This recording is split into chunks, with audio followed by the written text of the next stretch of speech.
Hey everyone, welcome to episode 78 of the Ceres podcast. In this episode, we talk to Alex Santamaria, founder of Aware Hospitality. Alex started his career in London as a private butler for the French ambassador and has worked on projects with Hoxton Hotel, 8 Members Club, and Coya restaurants.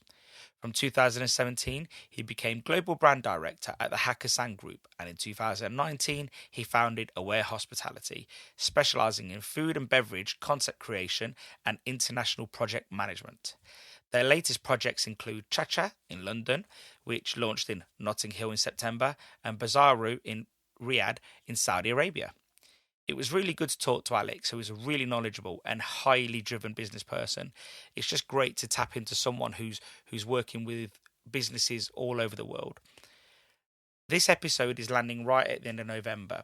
So if you do have time to bag yourself a discount on the fish cake mix by using the code November25, then good luck, go get it. For December, we aren't doing any discount. We thought it'd be more fitting to try raise some money for charity.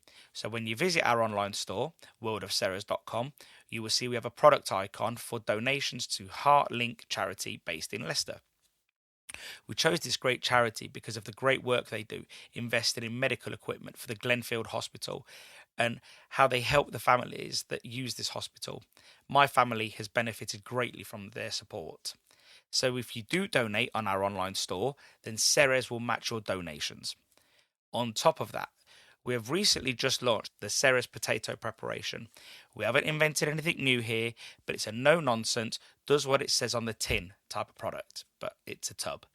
It preserves your chips so you can use them without discoloration. Our goal here is to save you some money. On top of that, for this month, for every one we sell, we will also donate £2 to the HeartLink charity in Leicester. Another online store update. The Ceres seasoned rice flour is now back in stock. We went through quite a bit in the first month. We've now increased capacity to keep up with demand, and everything should be hunky-dory.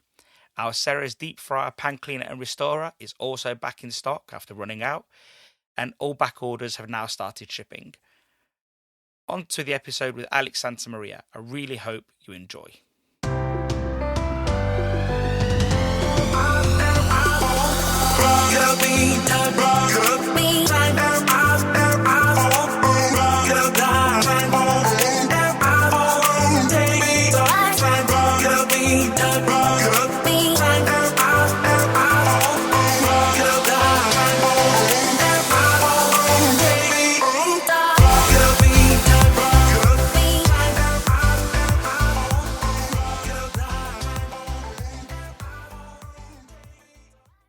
Alex, welcome to the Ceres podcast. Thanks for having me. Hi, Stelios. How are you? Not too bad. Yourself?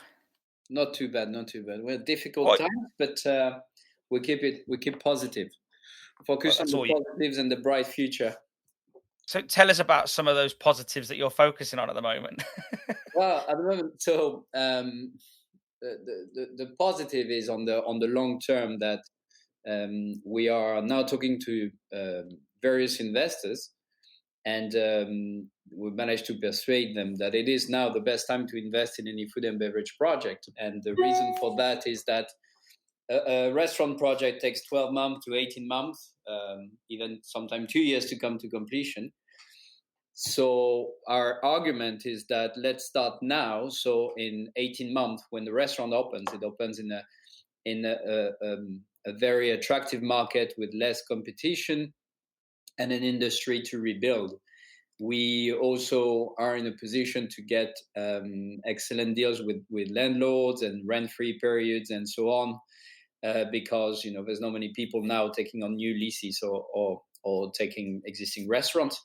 So the positive is in the long term. The negative, obviously, we know existing restaurant business are struggling. Very, very difficult time for our staff, very difficult time for our customers. So it's not all positive, but that's what we're trying to focus on.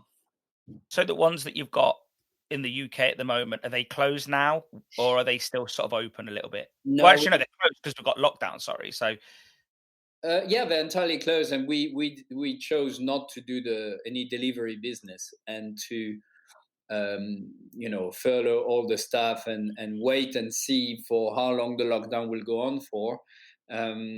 Obviously, there's that fear that the lockdown will keep going until March, since the Chancellor has announced that the furlough will be maintained until March. So reading between the lines, we're all a bit worried about that. It may last so long. But we've decided not to go ahead with delivery business because it's, first of all, it's now completely saturated in certain areas, especially where we are. We're in Notting Hill, and there are some very, very strong takeaway business there, and all restaurants are now shifting to takeaway. So it's not worth the effort. There's also that issue we have with platforms such as Deliveroo and Uber Eats, who not only take a huge chunk of the sales as a percentage, they take 30% and above, but they also control entirely the marketing, and it's very hard for them to give priority to any of the brands. So we just, as a result, lose any ability to promote. They control if we come on top of the page. They control if anything is done to put us forward as a restaurant concept, as a menu selection, and so on. So anyway, it's really, really hard business, the takeaway business, and unless you're in a good area for it, which is an area that is not saturated, it's not worth doing. Yeah. So how many restaurants have you got in the UK? At the moment, so before the COVID, we had 5 venues, and now we're down to 1. We have decided to, but the thing with our previous venues, they were, at 60 covers, 60 sit-down capacity. And the problem with the 60 sit-down capacity, with the social distancing and so on, it's very hard to maintain good revenue streams. So we had no choice but to let go of these operations and focus on our flagship, which is in Notting Hill. Yeah. No, I was reading up on that one, and it's a bit of it's a fusion of sorts, isn't it? Because it's a bar, it's a restaurant, and then you've got like a fashion business sort of going on through it as well. So give us a little bit of that. Yeah.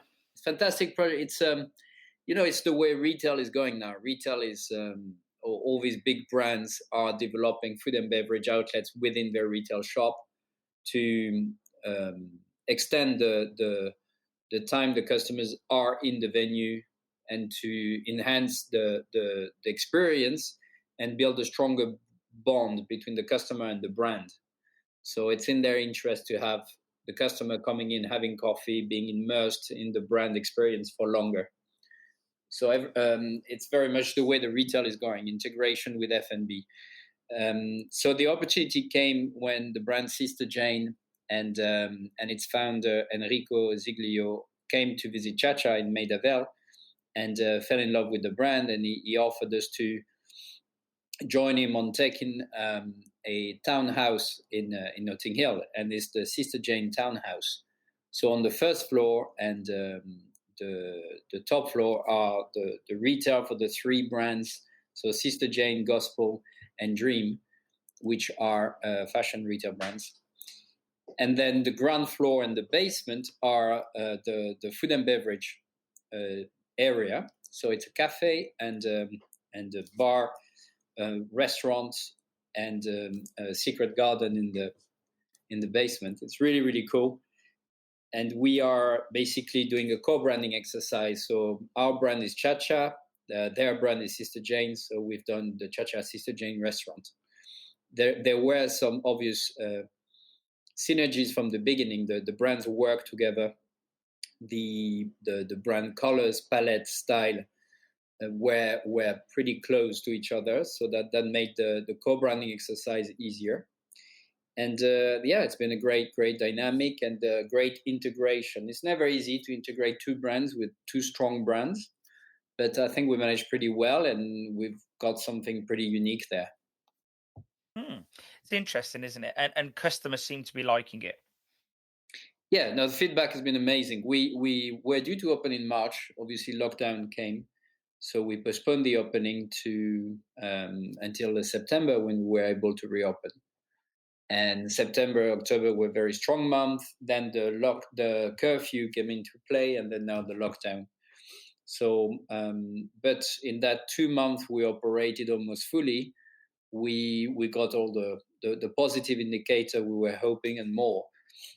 So good customer feedback. The team has been amazing in delivering consistently on the food and on the service side, cocktail side as well.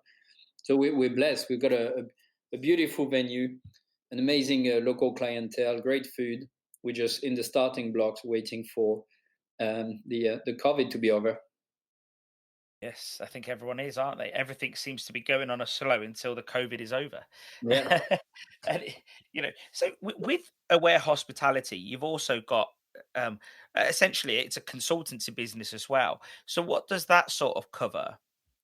Yeah, so we are restaurant owners who help other restaurant owners and developers and investors, and that's how it started. But obviously now Aware Hospitality has taken another dimension, and we have 3 projects in Saudi Arabia, project in Dallas.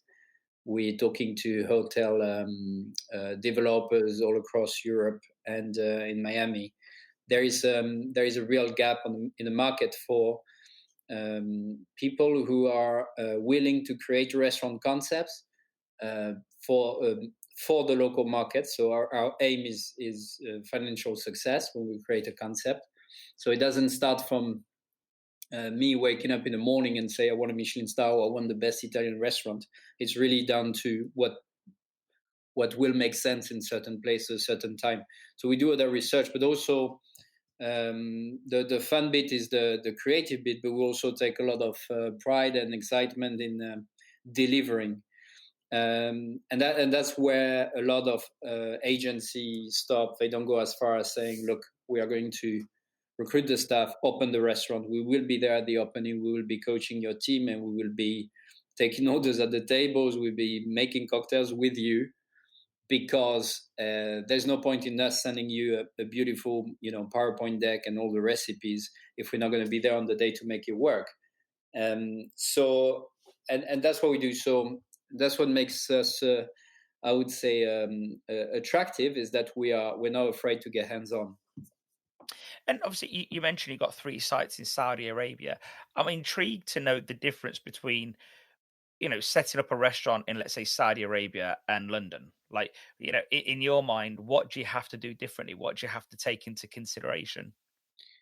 Well, you've got to, anywhere in the world, whether it's Saudi, China, India, Russia, anywhere we've done project, you review everything. So you've got to not copy and paste what you know from London, because it's never going to work. We've been through the exercise when I did some expansion work with Coya and Hakkasan. And Hakkasan is an extremely strong brand, very, very successful. But every time we would go to a different country, we'll question everything. So for example, I'll take an example. If Hakkasan is about excellent service, what does excellent service mean in Russia? What does excellent service mean in India? What does it mean in China? It's very different every time. It's also what the customer wants. So if you the portion may vary. Some culture are more used to larger portion or smaller portion. Some culture are more aware, let's say self-aware when it comes to healthy food.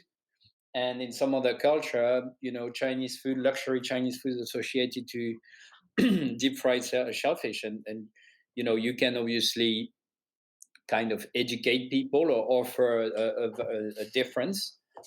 But at the end of the day, you have to adapt to your local market. So every market is different. You have to do it every time. Opening in Saudi, what's been really interesting is one of the concept, the Japanese concept, is opening in 3 weeks, and the South Mediterranean concept is opening in February. And these restaurants, we've done 80% of the work. We just have to open them, which is the last 20%. And we've done all that via Zoom, because it was through the lockdown. So that's been a great learning curve in how to, not being able to see the people, to be in the space, to visualize it every day.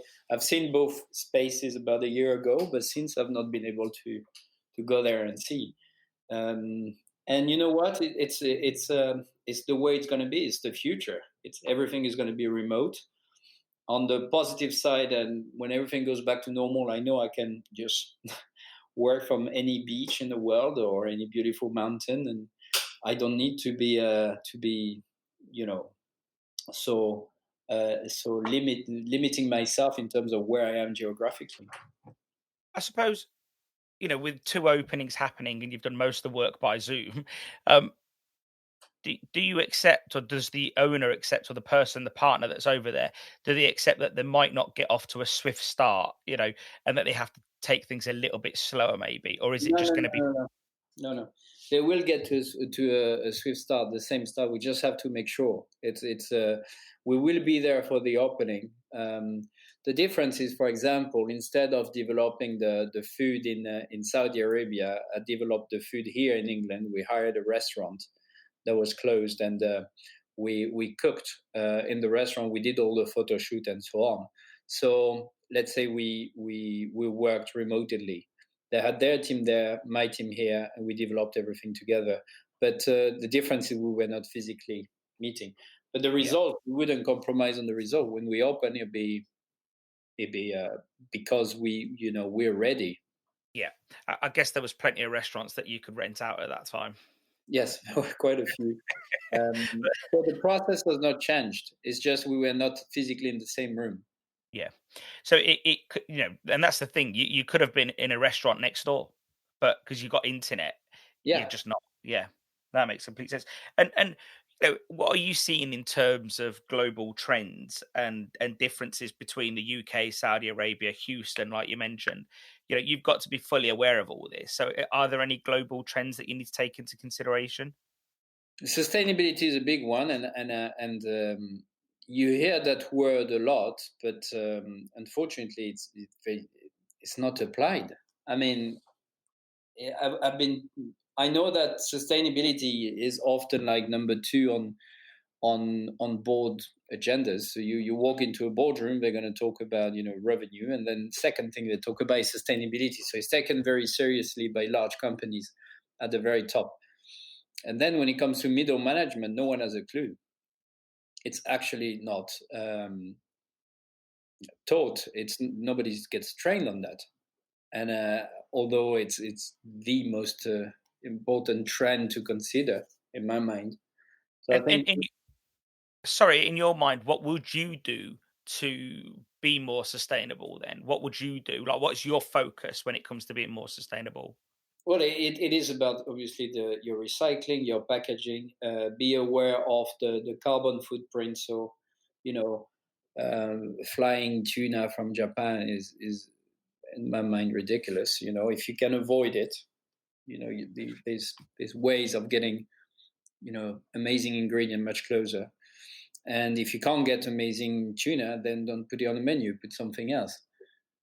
So it's about being responsible and as much as we can. Going to 100% full cycle and zero carbon, buildings and so on will take longer. It's possible on brand new projects, and I think governments are helping as much as they can by giving subventions to companies who wish to build in such way their business and their buildings.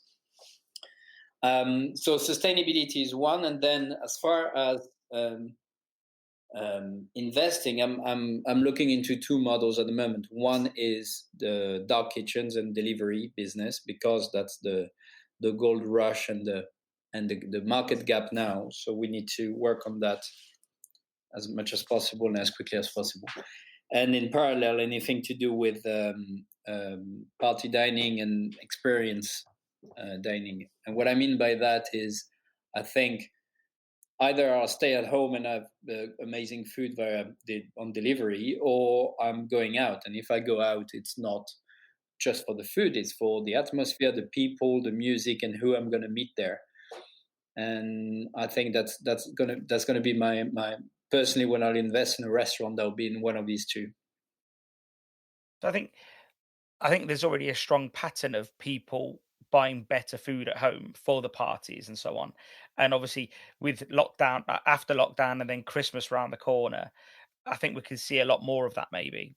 Um, I think, and dark kitchens is something we see a lot of at the moment, virtual kitchens, and I can see the appeal there, to be honest. And I think a friend of mine, he buys a lot of like sushi and Asian food like that, and it's probably very easy to travel like that, if that makes sense. Um, Yeah, uh, you've got to design your food for delivery. So when the lockdown happened, a lot of restaurants went onto delivery, and it wasn't their core business. Their core business was sit down party dining or fine dining. So logically, what they did is take their best sellers. So could it be, I don't know, tuna steak or a ribeye steak or a risotto, and they took this bestseller and put it on delivery, and it didn't work. Obviously, you don't want a steak on delivery. You don't want risotto. You want burger. You want a curry. You want chicken wings. You want sashimi. You want sushi. But you're not going to eat the same as you would eat in a restaurant. If you put a Niçoise salad or any of these dishes on the delivery, they're just not going to sell. So that's been a big reality check for a lot of businesses who then did not had to design their menu according to what the market was asking. So it was more of a marketing exercise as opposed to just a developing chef's vision and so on. So I think that the marketing expert need to take the lead when it comes to delivery business. the problem is, again, the problem is to some degree is that the market, like you said, it's just oversaturated, because if you've already got the burger shops, the chicken shops, the fast food shops, all doing these things, and then you've got the pubs doing it, and then you've got your middle of the road restaurants doing it, and then everyone at high end thinks, oh, we need to do something too. But can a burger be? I know burgers can be different, but to the end consumer, can it be that different? Yeah, I mean, there's been a million burgers concepts since the beginning of times, and there's going to be a few more millions. And so the problem is not the burger. The problem is like you said, the execution, and then the innovation. There's been no time for innovation on delivery. So 80% of the, I mean, not 80%, 50% of the businesses on delivery are 6 months old. Now they just did it because of so there's been no innovation. Everybody's rushing and doing the same thing. You have to give it some time, and for the next generation of delivery business will be businesses that were meant to be in delivery for on the delivery model from the beginning, and they really made the research in terms of packaging and USP, price point, and so on. There's also a big need for new platforms, different ways of marketing your product. I think Deliveroo and Uber Eats have done really, really well. They're making, I'm sure they're making huge amount of money. But I think as soon as we get the opportunity to use a different platform, we will, because they've been too expensive. They've been very slow to answer. They've been, not looking after the restaurants really well. Yeah, I think that's something we see in the takeaway business as well, to be honest. I think, quite a few groups for takeaways, and one of the most biggest questions is who can get hold of Uber Eats, who can get hold of someone at Just Eat. I've been trying to get hold of someone but can't get hold of anyone, and it's just constant. And I think, without being unfair to them to some degree, they've just took on that much business that they probably haven't got enough people. Well, I don't know. I heard that it's rumors, but they did put a lot of stuff on furlough when the lockdown happened, and I don't know. It seems to me that it was the busiest time for them. So, So maybe they got caught out. Maybe but again, it's rumors. I don't know how true that is, but if it is true, it's surprising. No, but I think they are. There is also no way of getting hold of them. So if you try to contact Uber and Deliveroo, you just can't. There's no human being on the other side to talk to you. It all goes through a website, and I understand why they do that, because it's a tech company, and obviously it costs money to have people processing data and doing the work. But yeah. So anyway, the my point of view is it doesn't work. long term. And as soon as we can, we're all going to run away from these guys unless they change their model. Well, one thing I'm intrigued about is what was business like pre-COVID? So you're coming into 2020. What was the outlook like before COVID landed? It was great. It was fantastic. The only fear we had was Brexit, which seems to be such a small thing now compared to, What a distant memory, eh? the shit storm we're going through now. But yeah, yeah, I mean, it was good. I had a much healthier pipeline and a lot of business, a lot of projects coming, and yeah, we had 5 restaurants. We're down to 1, so yeah, it's been really, really, really tough. I think the economy was great before COVID. Yeah. So some of the downsides pre-COVID were landlord and rents, skill shortages, maybe staff shortages. Post-COVID, both of those things are likely to change, no? I think staff shortages definitely. The other point where, yes, the rents. Well, I mean, there is going to be a lot of real estate available now, so that's going to obviously there's more offer than demand. So you're right, it will fall into place, and there is going to be a lot of space on the market for new product and new brands. So also another positive. In fact, I celebrated my 40th birthday 3 weeks ago, and I couldn't do anything. So we were, didn't no celebration. So I told myself, your 40 plus 1 would be a big celebration, and that made me think that I'm not the only one in that situation. Next year we can expect delayed parties, delayed anniversaries, delayed weddings, celebration party, Christmas party, and so on. I think as soon as the lockdown is over, there's going to be a real bounce back. Definitely a big boom on the market. Do you see that that could probably create again a lack of demand? No, sorry, a high demand and lack of supply. So that could keep everything quite busy. I think I don't know. One of the big factor would be the reopening of nightclubs. I felt so sorry for these guys. They lost everything. I mean, they've not been able to reopen properly and so on. So these have been the most affected guy. In terms of supply and demand, I think it will balance itself out very, very quickly as soon as the market reopens fully. Yeah. Do you think that the government should probably extend the 5% VAT on hospitality for a bit longer? Yeah, I mean, anything they can do to help. I'm quite, I've got a feel for the government. Everybody's criticizing what they do. We've got I've got 5% of the information they do. So to some extent, I have to trust them. I don't know. I don't spend my days in cabinet looking at figures, forecasts. I don't know the budgets, and I don't know the figures and all the medical aspects and so on. And I can only compare what we do in UK compared to other countries, and I think we're doing pretty well in terms of helping businesses. The furlough scheme is great. Yeah, I mean, I won't criticize the government because I don't think I would do a better job than them. I don't know if I would. I don't I have agree. the.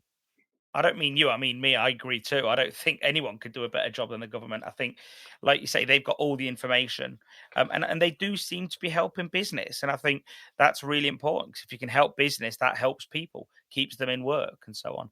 But it'd be a shame if you guys stay closed till March, for argument's sake. Well, and when I say you guys, I mean hospitality, and you can't capitalize on that low VAT. And so I do think if they could say maybe we're going to extend it till January 2022, then at least then you guys can get back open and trade with normal conditions, hopefully, and really capitalize and fill up your bank accounts again, because I think that's what's going to be really important. And it'll be nice to see landlords sort of being more flexible. Whether councils can be flexible on rates is another story. Because Landlords have the same problem as we do. I mean, if you own your property and often there is a mortgage linked to that. So landlords have mortgages to pay on this property, and if they don't, they have other investment and commitments. I think you'll find it's very rare landlords who owns their property and bank the cash and sit on it all day. They probably reinvest that money, and that creates commitments and debts and so on. We can't expect the landlords to not charge rent. That would be crazy. And I don't know to what extent the government can subsidize rents, because obviously it's another level. Paying furlough is one thing, but rents on buildings and businesses and hotels and so on is next level, obviously. Yeah. Well, one question I had, you deal with models and forecasting and spreadsheets and so on. In your mind, what percentage of revenue goes towards rents and rates within a business, a restaurant business? Well, it depends. So if you are a standalone restaurant, you want to be between 8 to 12%. If you are a concession, so let's say I rent a space within Harrods or within an airport or within a shop, it will be a percentage of the top line of my sales, and it could be anywhere depending on the quality of the venue and the footfall. You're between 15 to 20%, 20 plus. So it depends on the model, but these are, I'd say, the two ratios I look for. And would you say, is London higher than Saudi Arabia? Is it higher than Houston? Is it higher than these other areas that you've been to, or is it all relative?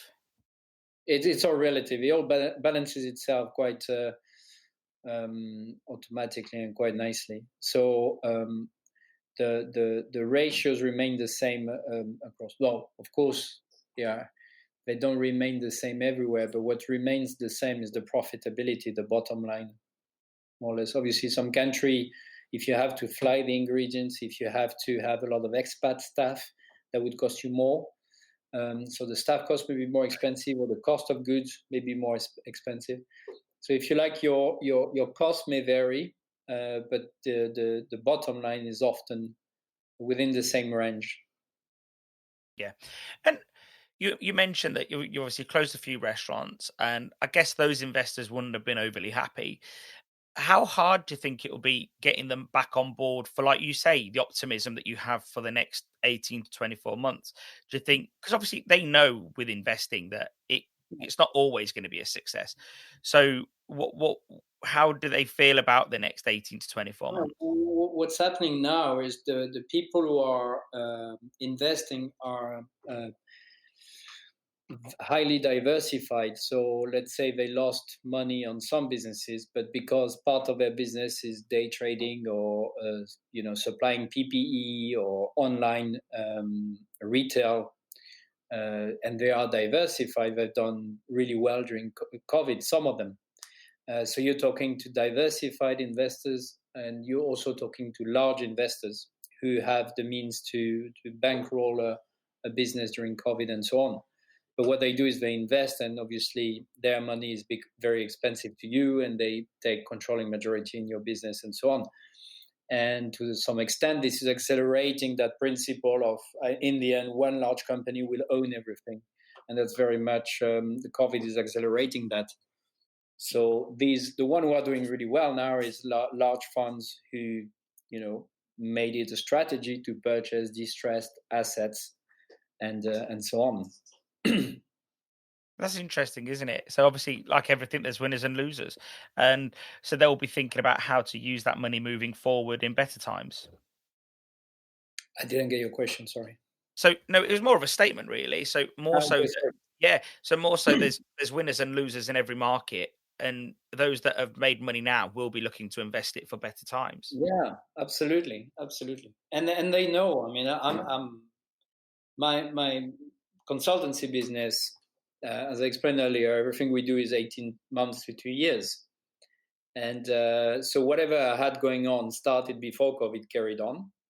And I'm now talking to people who are interested in starting a project to deliver in 2022, for example.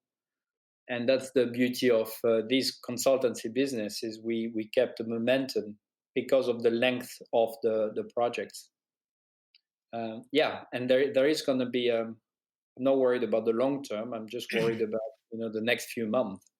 Yeah. And typically in your mind, you do this all the time, but typically if you're looking at doing a restaurant in London, with your sort of style, like what sort of money would that take?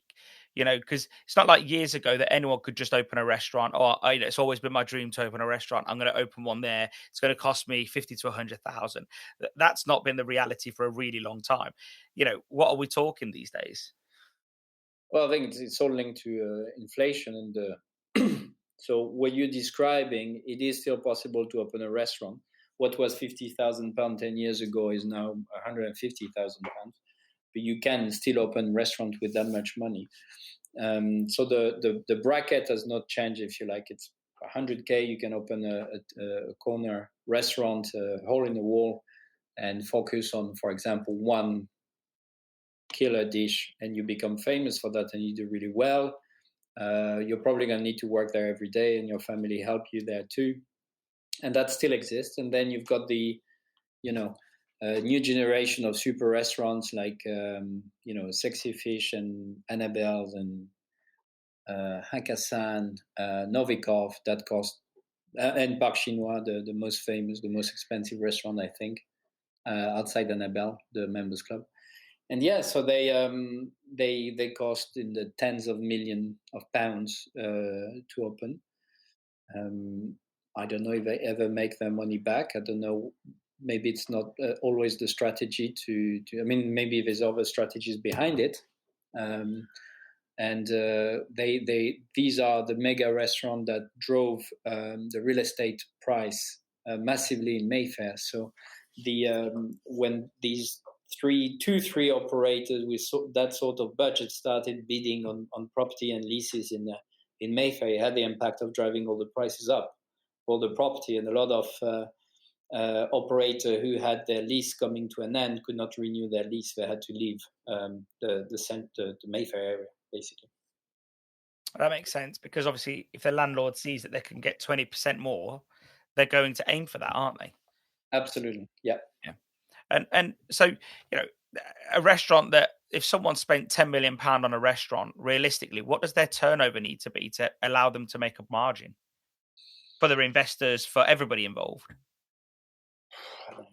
I mean, 10 million to pay, you want to pay back within 2 years or 3 years. So you've got to make 3 million EBITDA, 3.3 million EBITDA. So you got to make pretty much the same every year. So if your capex, initial capex is 10 million, you got to aim at making 10 million sales a year. Yeah. Yeah. And is that achievable in your mind? Yeah, no, it is completely achievable, but it's not about how much you spend. It's about, everything. Yeah. Coya, we opened Coya. It made 10 million a year of sales, but we never spent 10 million in the initial setup. It's about being smart, and Adam, the co-founder who created it, was extremely smart when it comes to managing projects and value engineering and so on, and it worked. What cost a lot of money is anything to do with the fit out, and for that, again, if you're I don't think you have to spend. You have to focus on comfort. I think you have to focus on lighting. You have to focus on music, and then you can be smart with the rest. Yeah. Well, and restaurant fit outs are notoriously expensive, though, aren't they? Because again, if you want comfort and quality for repeated use, that those materials tend to cost a little bit more, don't they? Yeah, they would. But then again, it's about, do you need French wood on the walls? Do you need there's a lot of expenses that often are not necessary, and that's when you need to look with a critical eye and come up with creativity. To be successful in the restaurant business, you cannot be an expert in everything, but you have to have an interest in everything. You cannot close your eyes on anything. You need to understand lighting. You need to understand fit out. You need to understand project management. You need to understand music. If you leave it to the expert, it's fine, but you've got to realize that the expert will not care as much as you do because it's not his restaurant or their restaurant. Yeah. So if you go in the restaurant business and say my background is accounts and I will focus on finance and let the experts do the rest, you're screwed. And the same if you think I'm a chef and my GM is going to look after the floor for me, I don't need to get involved. It doesn't work. To be a restaurateur, you need to have an interest in everything. There needs to be a crossover where you get involved with everything a little bit, maybe. Yeah, I mean, you can't be an expert in everything because that would mean you'll have to be 1,000 years old to have 50 years experience in every field and craft. No, but you have to get used to ask questions, question everything. I don't like when people are not able to explain their thought process. So if you tell me that wall needs to be pink, I would like you to explain to me why, and not just say because of taste or because of my experience. No, there must be a reason. Is it on brand? Is it bringing light into the room? Is it bringing energy into the room? Can it be another color? Can it be another material? Does it need to be so expensive, and so on? So it's about understanding the thought process and questioning everything. Yeah, I think that's really important. You can't just go in blindly. And one thing I was wondering when we spoke, you gave a really good reason to this, but I said, will people come back out into London? Will they go back to bars? Will they go back to restaurants and so on? And what was your thought process behind it? Well, no, I talk from my personal experience, but I remember bars not for their drink, the drink being good quality is expected. I remember for the crowd who was there. And I think, if you're 20 years old, you want to meet, boys or girls. If you are, up to a certain age, yeah, what you want is socialize and meet other people, other kids, or other grown-ups, and so on. And that's never going to change. You can't stay at home and live your life through Netflix. You've got to meet people. I think hospitality is about meeting people around good food and drinks, but initially it's about meeting people. I suppose we are social creatures, aren't we? Absolutely. Well, we all went crazy with the lockdown, right? We've all experienced it. It's not a normal behavior to be on your own or with the same people day in day out. It doesn't work. Yeah, I think even just going out in the morning to work and meeting people. We did a podcast with a guy who's got a restaurant. No, sorry, a marketing business in London, and he said people go to work because it is social. It is important that you see your workmates and how are you, and and it's all right saying, "Oh, we've got Zoom," but that doesn't have conversation. Like, and when you meet someone at work, you talk about what are you doing today, what are you doing tomorrow. There's lunch and so on, and yeah, I think humans need that interaction, don't they? 100%. I mean, we have an office for the consultancy business on Oxford Street, and all the employee, I told them, look, if you want to work from home, I completely understand. You don't have to come into the office. And they all came to the office every day. We all need it. It was a pleasure to see each other and talk and socialize. I mean, we got a pretty good atmosphere in the team anyway, but it was nice to. It was obvious. I mean, to me, that everybody wants to get out of the house and meet other people. Yeah, no, it's true, and I think that's what's really going to get hospitality back on its feet is that need to get out. It's that, especially at Christmas time, if they open up, let's say early December, if we're lucky, I think you guys will probably reopen again. If we're lucky, there might be another shutdown in January, maybe, but, guessing between the lines. But I think if they can get you open for December again, will it be good? Can it be good? Like get the That Christmas. would be nice. I don't know if it would make any sense to suddenly say, okay, go out, get drunk, and kiss each other and celebrate Christmas and New Year's Eve. We tried that, After didn't we? Huh? We tried that with Eat Out to help out, didn't we? Yeah, no, but I don't think it would make sense. I don't know. Let's see. Again, I don't have access to data as much as they do, but I would be surprised if we open for Christmas. Yeah. Again, I want to tap into your financial knowledge here because I think sometimes on the podcast that can be a weak point from our point of view because people don't like to delve into it. We were chatting to someone the other day and he was saying that his restaurant is sort of 25, maybe 30% wage costs. Do you sort of relate to that, or do you see it being higher? No, 30% is the target in London. 28 to 30%. Much larger restaurants with high average spend generate, for example, a lot more service charge, which will help them bring down Hmm. their house pay and staff costs. But when we create models, we look at 28 to 30. So it's probably 30, 31 year one. And then, everything falls into place down to 28. What just sort of allow for food costs? Or food costs. So depending on the concept because, if you do Japanese concept, for example, the food cost will be higher because the cost of the ingredients is higher. Yeah. Well, I like to stick, let's say, on the food cost. 28% is pretty good, and then on the bev cost, if you're operating, a cocktail bar, for example, and it all depends on the mix and how much wine and champagne you sell. But again, it's nice to, and coffee, obviously, it's nice to stick at 20-22% bev cost. It's interesting, isn't it, that I didn't think beverage costs would be so high. No, it's pretty. I mean, 20% is it's pretty good. That means 80% margin. Yeah, I suppose. And then, okay, but it all depends. So, for example, you can't make that margin on wine because you already purchased the wine at quite a high price, but you'll make 95% on your coffee, and it all falls into the same mix. Sometimes coffee goes towards food costs. It depends on how smart the chef is and if he can negotiate to get the coffee put back in his food cost. Oh, But really? and then it all depends. Do you sell a lot of juices? Do you sell a lot of cocktails? The margin on the cocktails are very good. Is Quite very big, good. yeah. The staff cost is higher because you need the bartenders to mix it. So it's not just open the bottle and pour. But then the cost, the beverage cost, the cost of sales is better. Mm, that's really interesting.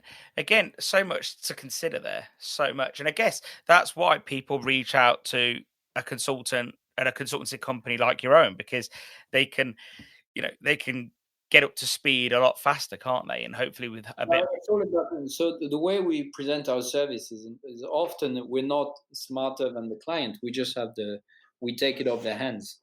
When you open a restaurant, you got so much to do and to deal with on the macro level of raising the money and dealing with your landlord and so on, that you do need an extra pair of hands sometimes to deal with things you don't have time for. And in the restaurant business, no detail is too small. Mm, The other thing to consider is that you're constantly zooming in and out, big picture detail, constantly on everything, because at the end of the day, it's about the guest experience. So you do need to spend hours on the paper you choose for your menu. You do need to spend hours on the lighting, hours on selecting the right crockery, tasting the dishes, and so on. There's never enough time.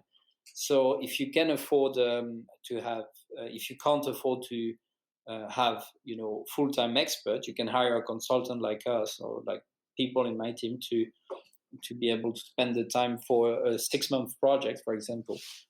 For you, yeah. yeah. And what would you say your favorite restaurant is in London? After lockdown, which one are you hoping to get back to as soon as possible? It's Meraki. It's the Greek restaurant called Meraki, and right, it's my favorite because the food is great, but also because they understand hospitality. So you go there, and there's always somebody welcoming you and say, "Hi, Alex, how are you?" Blah blah, and how is your day? Making you feel really at home, and they nail that. They do that super well. And so, and it's down to what I was saying earlier. It's the combination of great food and great music, great crowd, and so on. It's the experience, all the aspects of the experience, and it's going to be very important now. Hospitality, and what I call it, I mean, the hospitality part of hospitality is how we welcome the people. We all, going through tough time. We all need love. We all need hugs, and spending a great time when we can, when we are able to get out. And I think that will make a difference. So it's something we communicated to our staff during the curfew is, let's be very kind to each other. These are tough times. Be kind to the customers, be kind to each other. It would be nice to see the curfew quietly binned, won't it? Like, it just, even after lockdown, if it's just never mentioned again and there's no more curfew, that'd be great for hospitality, wouldn't it? to that Have there is no curfew. Yeah, to have it gone, so you guys can just serve people all night. Curfew is the worst thing. It was the worst scenario. I was glad the lockdown came because the curfew meant you lose your half your covers you would sell you would serve in the evening after 10 p.m. But also you lose your big your big spenders in your average check, because traditionally after 10 p.m. is when the people drink the most. So it was a disaster without being able to furlough. So the curfew was the worst case scenario. So when lockdown came, it was a relief. Yeah. I want to get my head around the curfew, for restaurants, and I think the only thing I can completely think of is just that people maybe get a bit merry at night. That's the only thing I can think of. It would have been nice if the government shared a bit of information on it, but yeah, they didn't really, did they? I don't know. I think I would have preferred if they said, look, no alcohol after 10. Yeah. Um, um, I don't know. I think the curfew was sort of a half measure that didn't Mm. make sense. Or maybe it was a way of easing us into the lockdown and say, Yeah, could be. start with the curfew, then lockdown. I don't know. I really don't know. But then But it was the worst possible scenario. you see the news and the videos in London of like everyone outside the pub at 10 o'clock, and so that doesn't help. And then everyone getting on the tube at 10:30 or what, like, so yeah, I don't know. Like, it just seems And, like, the house parties on the back of it. yeah, the house parties. I was reading a newspaper in Nottingham the other day, and they fined some university students £10,000 each for having a party. I'm not being funny. They're not going to pay £10,000. Like, where are they going to get £10,000 from? Like, it's just not Yeah. going to happen. Like, I'd be dead surprised if they have £10,000 as a student. Like, so it just feels like it's a bit of a, oh, here's £10,000. Oh yeah, the media shared it. Now nobody else does it, but they're not going to pay that. I'm not being funny. There's just no way. No, no, no, no. But I think also it's down to, there's always a bracket when it comes to the fine. So the judge or the police will have the ability to charge you up to £10,000, Yeah. from 1,000 to 10,000, and somewhere in the middle is the right fine. So they got the ability to adapt to the case. Perhaps these guys sold tickets or tried to make money on it, and it was advertised, or they Okay. did something very stupid. I don't know the facts, but Mm, it could there's have. always the ability to find less. Now, if the guys have been, selling tickets and I don't know, whatever, they pushed it too far, then they get the maximum penalty. Yeah. That makes sense. And on a last topic, we mentioned it a little bit earlier, the dreaded Brexit. Do you see, obviously, January, February, we're going to be out of the European Union. I guess initially there's not going to be enough staff for hospitality until they get all the systems in place.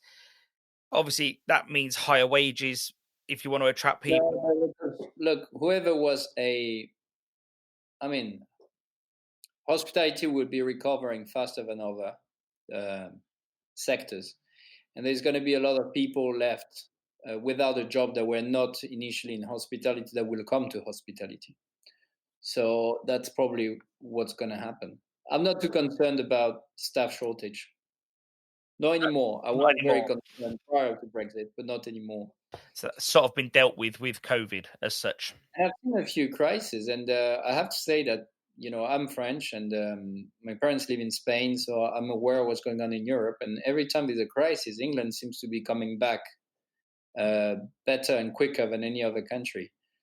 And as a result, if it still happens that way, and the English economy bounces back quicker, that's going to attract a lot of um, foreign national and Europeans. And I mean, it'll be down to the government to open the borders or not, or accept relax the rules and so on. The English government still controls who comes into the country. Yeah. Um, so no, I'm not too Oh, concerned that's about that. great. That's great. It's good to hear like an optimistic tone on that. Like, because genuinely, and I'm sure you hear it from a lot of your peers, there is quite a lot of negativity surrounding that. And even when I met you last time, it was your tone was very optimistic about that, and I think that's great. I'm scared, like everyone, and fear creates stress and anger, and it's easy to just cascade that on everybody around you.